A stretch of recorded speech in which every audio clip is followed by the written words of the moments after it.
अदा साईं ही कहाणी आहे हिकिड़े फ़क़ीर जी।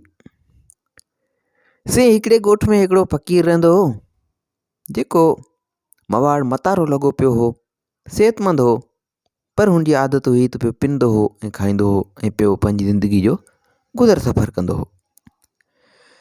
अदा साईं तव्हां बि पंहिंजे ॻोठ में आड़े पाड़े में पंहिंजे शहरनि में ॾिठो हूंदो त अक्सर सिहतमंद फ़क़ीर पिनंदे नज़र ईंदा आहिनि। हालांकि रब पाक जे नाले ॾियणु को ग़लति अमल न आहे, पर उन्हनि खे ॾिजे जेके हक़ीक़ी हक़दार आहिनि। साईं ही कहाणी हिकिड़े फ़क़ीर अहिड़े जी आहे जेको सिहतमंद थुल्हो मतारो हो ऐं पियो सॼो ॾींहुं पिनंदो हो। जेको बि मिलंदो हुअसि सो खाई पी सुम्ही रहंदो हो। फ़क़ीर खे कॾहिं कॾहिं पंहिंजी ज़िंदगी ते रहम पिणु ईंदो हो, पर साईं पिनण ते अहिड़ो हिरी वियो हो जो खांसि पोरियो करे पेट गुज़र करणु पुॼंदो ई कोन हो। अदा साईं जेको मुफ़्त में जेको ॾींहं में 500,000 कढे सो भला हुनजी कहिड़े मथे जी भरी तव्हांजी महिनत मज़दूरी करे या पोरियो करे। साईं हिकु ॾियारी हुजी हिकिड़े रस्ते ते बीठो हो ऐं पिनी रहियो हो त हिकिड़ो मुसाफ़िर अची उतां लंघियो।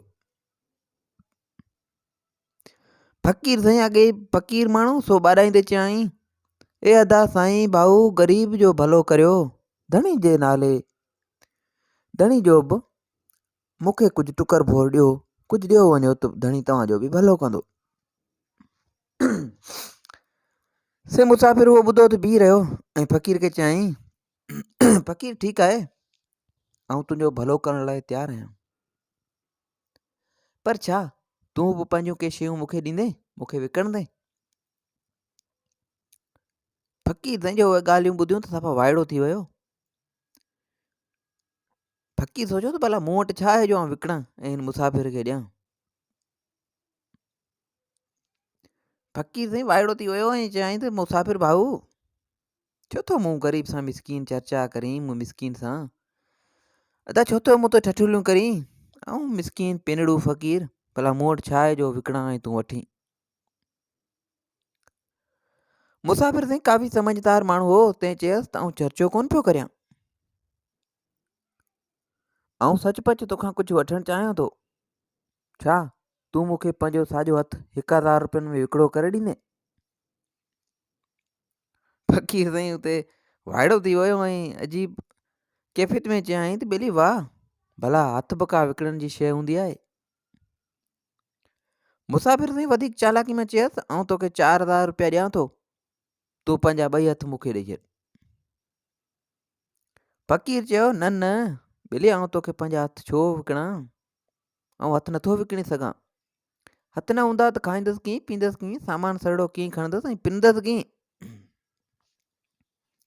तंहिं ते मुसाफ़िर चयसि, चङो हथ नथो ॾीं त पोइ भला पंहिंजा 2 पेर ई खणी मूंखे 10,000 रुपयनि में विकिरो करे ॾे।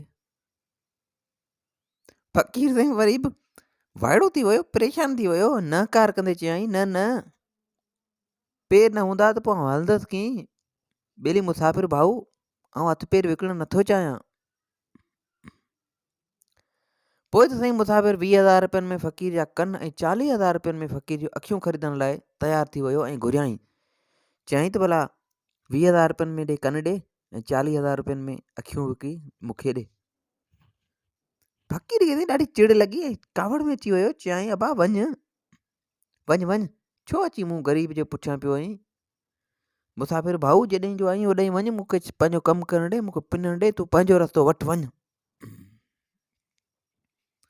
तंहिं ते मुसाफ़िर चयसि, अदा अदा फ़क़ीर भाऊ कहिड़ियूं ॻाल्हियूं थो करीं? भला जंहिं वटि 4,000 रुपयनि जा हथ हुजनि, 10,000 रुपयनि जा 2 पेर, 20,000 रुपयनि जा कन ऐं 40,000 रुपयनि जूं अखियूं हुजनि, भला उहो ग़रीब कीअं हूंदो? अड़े तूं त दुनिया जो हिकु शाहूकार माण्हू आहीं जो तो वटि रब पाक जूं इहे अनमोल नेमतूं आहिनि, जिन जी क़ीमत मूं अञा तमामु घटि लॻाई आहे, सिर्फ़ु तुंहिंजे ईमान ऐं तुंहिंजे अंदर जे अहसास खे परखण लाइ। पर तूं त सफ़ा को कमीणो माण्हू थो लॻीं जो हेतिरनि शयुनि हूंदे हेतिरो क़ीमती उदवा तो वटि आहिनि, पोइ बि पाण खे ग़रीब लावारिस मजबूर सम्झी थो ऐं माण्हुनि जे अॻियां हथ थो टंगी। सिम जा ॻाल्हि था कनि त उहो ॿुधी करे फ़क़ीर जूं अखियूं खुली वियूं ऐं हू शर्म विचां मुसाफ़िर जे पेरनि ते किरी पियो ऐं चयाईं, ए नेक इंसान, सचपच अॼु तूं मूंखे हिकु नई राह ॾेखारी आहे। धणी ताला मूं ते हेॾो कर्म कयो आहे ऐं आउं अञा पियो ॿियनि खां पिना। ॿेली मूंखे माफ़ कर। मुसाफ़िर खे ॿांह मां झले मथे उथारियो ऐं चयो, फ़क़ीर जेकी थियो तंहिंखे विसारे छॾ। अञा बि वक़्तु आहे त धणी ताला तोखे हीअ जेका दुनिया जी सभ खां वॾी नेमत, सभ खां वॾी मिल्कियत यानी उज़वनि जी सलामती ॾिनी आहे, तंहिंखां कमु वठि ऐं उहा जेका तो वटि दौलत आहे उन मां तूं घणो ई लाभ विराए सघीं थो। से मुंहिंजा चवनि था त उन मुसाफ़िर शख़्स जी सम्झाणी खां पोइ उहो फ़क़ीर पिननि तां हथु खणी वियो ऐं पोइ महिनत मज़दूरी करे पंहिंजी ज़िंदगी जा बाक़ी ॾींहं ख़ुशि ख़ुशि गुज़ारण लॻो ऐं हुन शख़्स खे दुआऊं कयईं जीअं खेसि सही राह ॾेखारी। सिम जा इन क़िस्म जूं वधीक कहाणियूं किसा ॿुधण जे लाइ असांजे यूट्यूब चैनल खे सब्सक्राइब कंदा ऐं फेसबुक पेज खे फॉलो कंदा। दुआनि में यादि रखिजो। अल्लाह हाफ़िज़।